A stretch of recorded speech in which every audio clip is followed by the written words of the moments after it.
Hi, I'm Kelly Vaughn, and this is Inside Indy, showcasing the African American experience. That's what we're going to be talking about, showcasing here on Inside Indy. And to tell us more about that experience and what's happening at the Downtown Library is Nichelle Hayes. And you are a librarian there, but you're heading up this whole effort for the Center for African American Literature, Culture, and Black Experience. Welcome to Inside Indy. Thank you so much. We are excited to be here and excited to talk about our project. And I bet you've been one busy bee. And I still am, so I'm just rolling. But it's really building a lot of great momentum. I've been able to meet a lot of really exciting people, and I'm excited about what we can share with the community. Okay, so tell us, let's start off with what the center is and what it's going to, what opportunities it's going to afford to people in our community. So the Center for Black Literature and Culture is going to be housed at Central Library, as you stated, which is in downtown Indianapolis, 40 East St. Clair. We're going to be in the R.B. Annis West Reading Room, and that's in the original portion of the library that's going to be 100 years old this year. So we're very excited about that continuity of the past and the present and the future. And our area is going to be a collection of books. We know that's very powerful, but even beyond books, we're going to have programming. We want it to be a third place, not work or home, but a place where people can come and learn, gather, share, think, and just kind of meet up. We also want it to be a place that's both windows and mirrors. So windows for people who do not know about African or African American culture to learn more about it, and then mirrors for people that are of African descent for them to learn about their rich history and see themselves reflected in a lot of different ways. Okay, so I want to talk about your big event coming up, and so let's touch on that and then we'll touch on it again, because I want to get into this whole experience of when we come there, kind of what we can expect in the future and taking us there. But the event is when, the grand opening? So our grand opening is October the 21st, which is a Saturday. It's going to be from 12 to 3. Roland S. Martin, who is a TV journalist, will be our keynote speaker, so we're very excited about having him. We're going to be having civic and other community leaders there, and as well as the general public. It's free and open to the public. There's parking available in our building, either underneath or around the building, and you can access that from Pennsylvania Street. So if you go south on Pennsylvania, you can access that parking. So when you come in, you're going to be able to see some exhibits.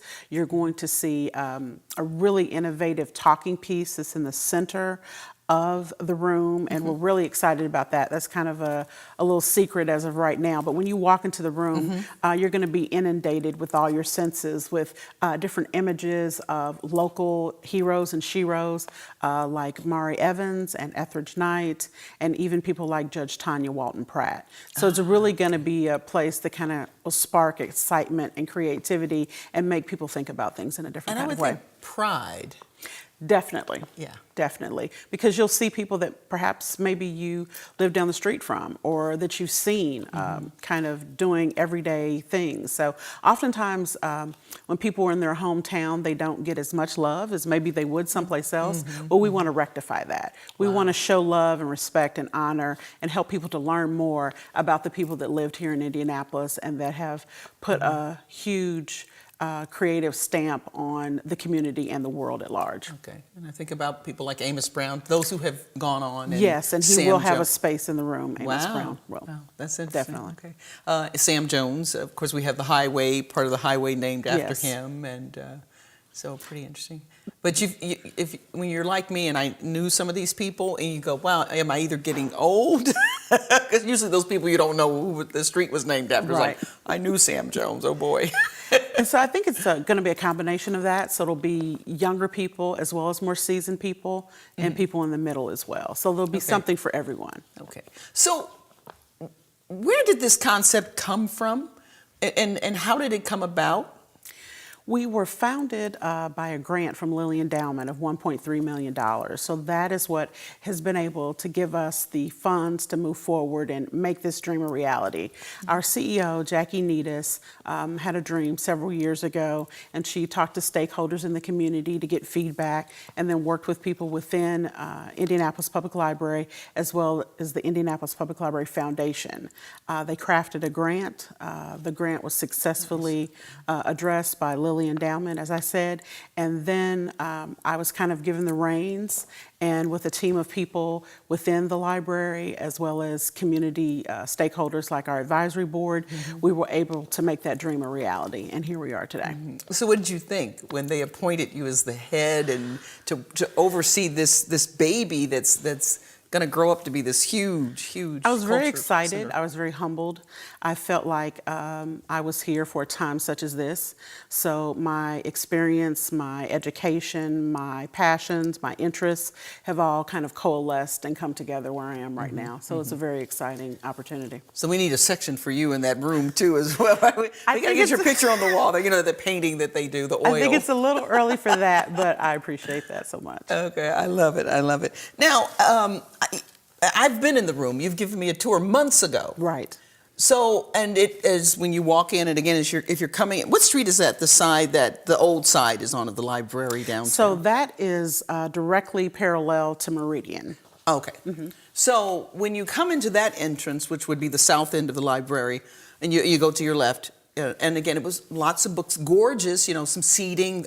Is there a fireplace or something? Yes, there is a fireplace. Yeah, so very on the cozy. north end. Okay, so when I walk in now, what will I see? What will I experience? What might be different? I think the biggest difference will be the images that you're going to see around the room. So there will be a large image of Babyface. There will be a large image of Mari Evans and Etheridge Knight. And so immediately when you step into the room, you're going to think to yourself, oh my goodness, icons are here up close and personal. And so for some people, they'll be like, oh, I know that individual. I know them personally. And for others, they'll say, I don't know them. I didn't know they were from Indianapolis. I want to learn more. So we're trying to stoke individuals' creativity and their thirst for knowledge. There will be books throughout the room. There will also be music. There will be DVDs. We'll also have some realia for different members that we're spotlighting, specifically Amos Brown.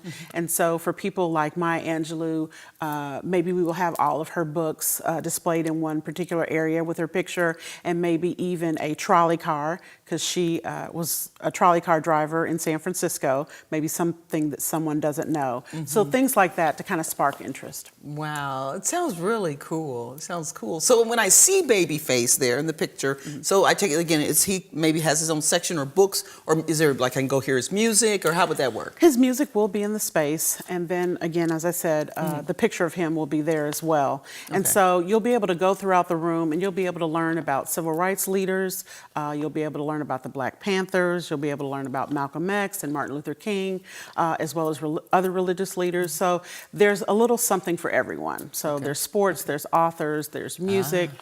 So we also definitely want to engage young people. We want this to be a place where they can come and learn and just really get some ideas and see what has happened in the past and what they can do moving forward to the future. You got Michael Jackson there? We don't have Michael Jackson pictured. However, his music will definitely be there. Okay. So because he is a Hoosier, we don't acknowledge him like he is a Hoosier. He's from Gary, and honestly, the hardest part of this was narrowing down the people that we would spotlight in the room with a picture. It was just such a long list of people. We have such an amazing number of talented people that are from Indianapolis and from Indiana, and being able to whittle down that list and try to really have a wide breadth of people in different areas was the most difficult part. So I know that's going to be a question. People are going to say, where's so-and-so? He's my Michael favorite. Jackson? Right. Where's my uncle? Where's my aunt? And we're going to say that, with our exhibits and with our programming, we'll be able to bring forward the accomplishments of a lot of different people. But unfortunately, with our space, we couldn't showcase everyone. Don't be surprised if you see me there at the grand opening. I got a little picture of Michael Jackson. And you might put them up Stick it somewhere. on the wall. So if that happens, I'll know who did that. You'll know. There you go. So now, for the big event, and let's go over the details again for the grand opening. So again, it's October the 21st, which is a Saturday. It's going to be from 12 to 3. I would encourage you to arrive early if you would like a good seat, because it's going to be in the auditorium, which is on the atrium level of the library. And then after Roland Martin does his speech, we will go to the Center for Black Literature and Culture in the R.B. Annis West Reading Room, and we will do a ribbon cutting and kind of those things things to open up the space. And then at that point, everyone will be able to see the space and kind of mill about. We'll have people that are stationed around the room to kind of explain and answer any questions that people might have. There will also be a book signing by Roland, so the books that he has available. So it's going to be a really, really exciting event. Wow, very, very cool. Okay. And no cost, right? No, it is free and open to the public, so everyone is welcome to come.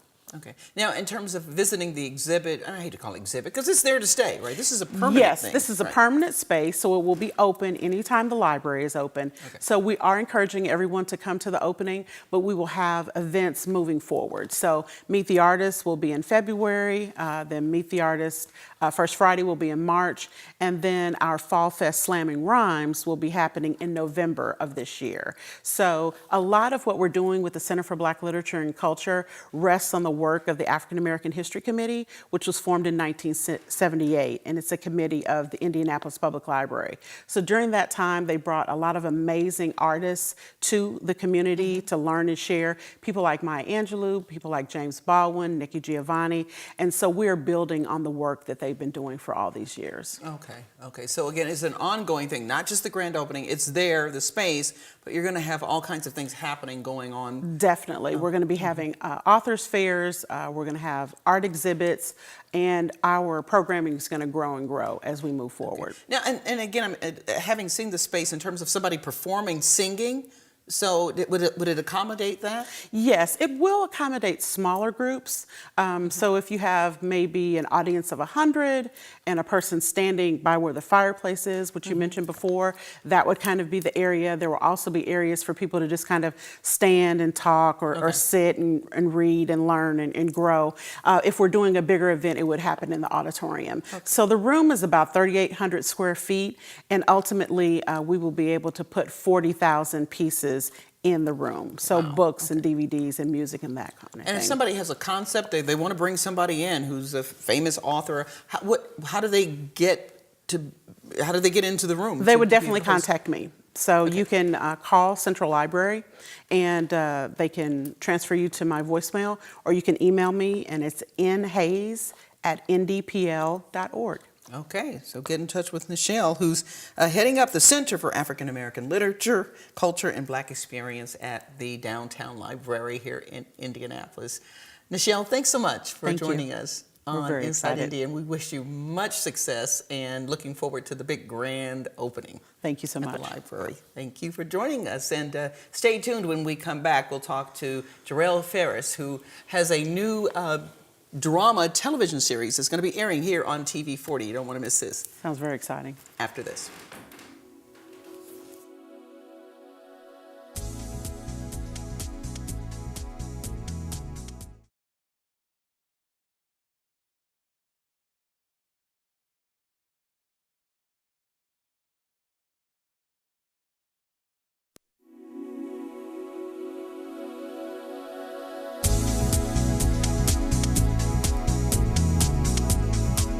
Welcome back to Inside Indy. I'm Kelly Vaughn, and I want to tell you about something we're very excited about here at WHMB TV 40, Save My Soul.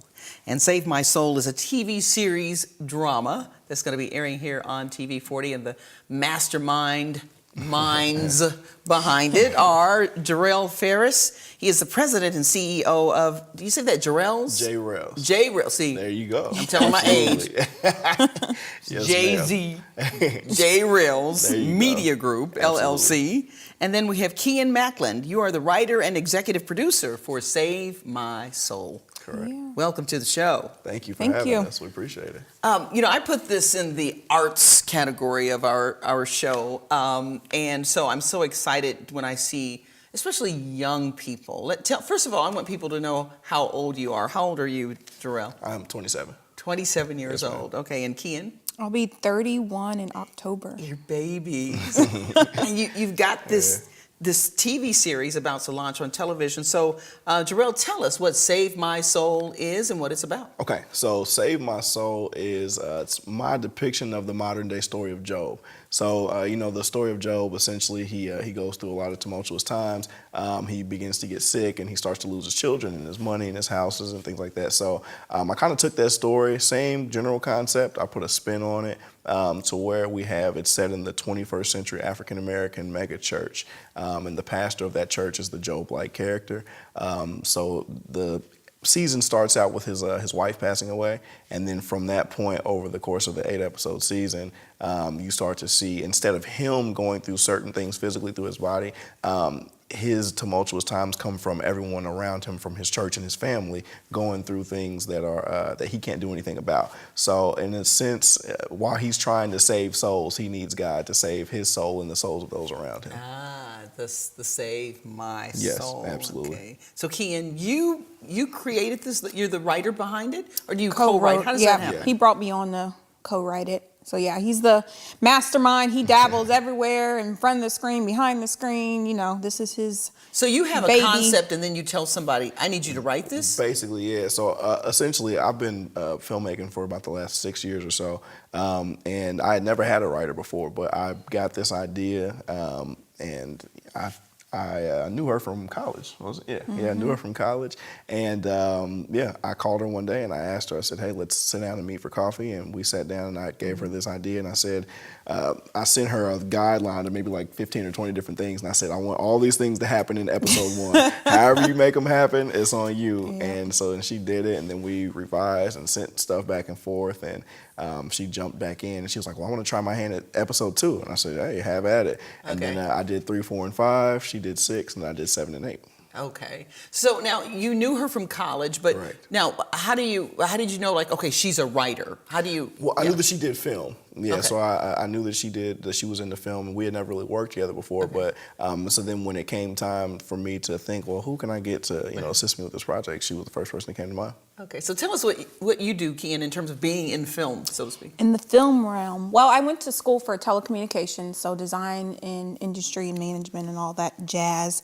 So in school, I took a film writing class because I used to hate like writing because I used to, equate it to English papers and things like that. Mm-hmm. So when I took a screenwriting class, I fell in love with the writing process even more than like acting and directing and things like that. So I just started writing scripts. And actually, I don't know if you remember, you did your first, Secrets 2. Yeah. Your film project. You did like a Facebook post and was like, hey, I need help, extras. So I came out and helped on that. And we were talking about writing. And then I think that was like a couple years later, I get this text saying, hey, I got this idea. And I was actually on vacation. Yeah. And once I got back, we sat down and talked about it and went from there. Okay, see, we're already getting calls from Hollywood about the Save My Soul TV drama series. Yes, ma'am. So, what do you like most about it, Kian, in terms of, what's your favorite part of this piece that you have written? Oh my gosh, what's the favorite part? There's so much, there really is so much. I don't know if I have a favorite part. Just the family aspect, because even though this family is going to go through so much, it's kind of like you still want to be you still want to be a part of their family, you know what I mean? So it's like, I think it'll grab people and you'll go through everything with them. I think it'll be very relatable to some people, not necessarily that everybody's, dealing with a father who's the pastor of a mega church and all that, but still relatable issues and family-like issues that you can really grab onto. Okay. What about you, Terrell? What's your favorite parts of this? My favorite part is the duality of the entire concept. So essentially, when I created this, I wanted to create something so that people could understand. There's so many people that will never. The show takes place inside of a church, but there's so many people in real life that will never step foot inside of a church. So we are that representation. So I want to show them that, I've heard people say, my father's a pastor, and so I've always grown up in church, and that's one thing that I know very prevalent in my life is church. And I've heard people outside of the church say, oh, well, you know, life is easy for you all, you know, for Christians or whatever, you know, if you go to church, religious individuals. And it's just like, no, that's actually not the truth. You know, we go through, you know, when my gas light come on, I got to make a stop to BP just like everybody else, you know. So the thing that I wanted to show people is that, you know, we go through, like people of faith, we go through things. You know, and so at that particular point, how do we handle it? And it's just, you know, the faith that we have in God. But sometimes you always, you know, even people, as people of faith, sometimes, you know, you don't even think that to be an option. You know, so sometimes people can get into a mold where they feel as if, you know, they're even alone, even when they have God. So this is going to cover so many different, you know, spectrums of life, so many different people who are dealing with different things. So that's what I like about the show, is that it covers a lot of different realms. Okay, so we're going to take a look at the trailer, but to tell people where they can find Save My Soul, the TV series drama. Okay, so they can find us on all social media, Facebook, Instagram, Twitter, at SMS, that's Sam, Mary, Sam, TV series. All right, so at SMS TV series. Okay, and on Channel 40, WHMB. Absolutely, WHMB, October 7th. 8:30. Okay, on a Saturday. Saturday night. Yeah, Saturday evening. So, okay, let's see. Here's a kind of a sneak preview / trailer of Save My Soul. Stand on your feet all over this house. It is my assignment to pray for the people that God has put me in charge of. So if you fall into any of these categories, come now. Come to this altar now. Don't let your pride get in the way. I thought it was just gonna be The four of us. Today it's gonna be the four of us. God King made in his image, on the ball like a line of scrimmage. Anti-society, can't label me, break past your limits like, well, this is America, land of the stereotypes and they scaring you.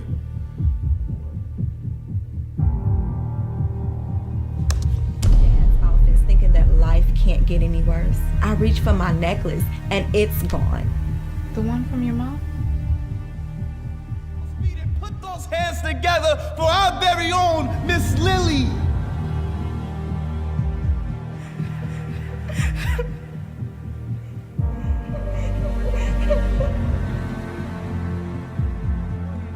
Bring it back. How many times should I forgive my best friend and my homie from around the way when they start spreading rumors about me? Let me know when I get to your situation next.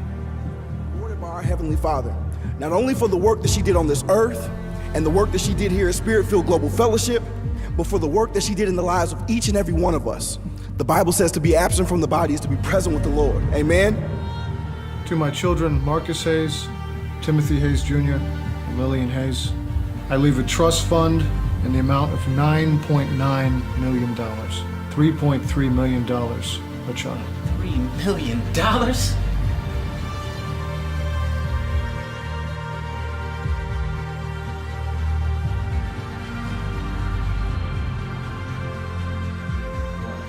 Do you feel you deserve to be here? Answer me! Yes, sir. What good is it to serve God, yet be afraid of the very thing that He gave us the power to defeat? He doesn't know that I'm here. Yes, sir. What can I do for you? Make no mistake about it. If I go down, SFGF goes down by default. That's the tip of a nasty iceberg. Listen, I don't take kindly to you coming into my office, disrespecting me and trying to blackmail me, because the tip of that iceberg is a hell of a lot worse than the one you talk about.